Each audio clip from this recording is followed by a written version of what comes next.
The only thing stronger than Michael Conforto's elbow guard is Alec Bohm's cleats. The Braves took 2 out of 3 from the Phillies in this series, and game 3 was, controversial. Fly ball into left field. That man did not touch home, let's be honest. My keys to victory in this series going in, of course, were you were going to have to out-hit this team. If you watched that Brave series against the Nationals before the Phillies went down to Atlanta, they woke up. They started hitting the ball really well. They had a doubleheader against the Nationals where they took both games and they started smashing. We saw Ronald Acuna in action in this series, hitting multiple homers. Swung on, hit high and deep to center.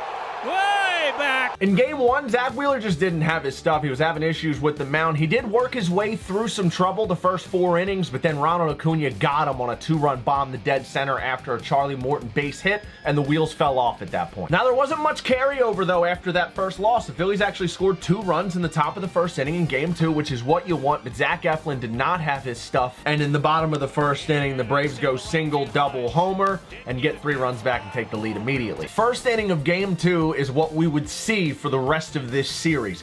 Back and forth war zone action between these two teams. I almost feel like MLB rolled out the juice balls for this series. The Phillies are 6-3. They still sit at the top of the division with a 6-3 record and a 2-game lead over both the Braves and the Mets. Chase Anderson is going to pitch game 1, and then it's back to the top of the rotation for Aaron Nola, Zach Wheeler, and Zach Eflin, 2, 3, 4 in this series. Whereas the Mets, on the other hand, we're not going to see Jacob deGrom until game 4 of this series. We're going to see Dave Peterson in game 1. Taijuan Walker, who's a former Arizona Diamondbacks and Seattle Mariners pitcher, is going to start game 2. Archie Bradley went on the injured list, 10-day oblique injury, so the bullpen's not 100% ready to go, and the Braves did just score 18 runs in 3 games, so we've used our bullpen a bit. Archie Bradley's going to be out for this series. We got to get innings from our big dogs on the road in Citi Field. That's the key to this series. And then you get to come back home for a 6-game set before an off day. So that's going to do it for me, guys. Make sure you're following Broads Media and my guy Hunter Brody on Twitter and Instagram. I'll be covering the Phillies after every series all season long. I'll catch you guys after the Mets series before we play the Cardinals.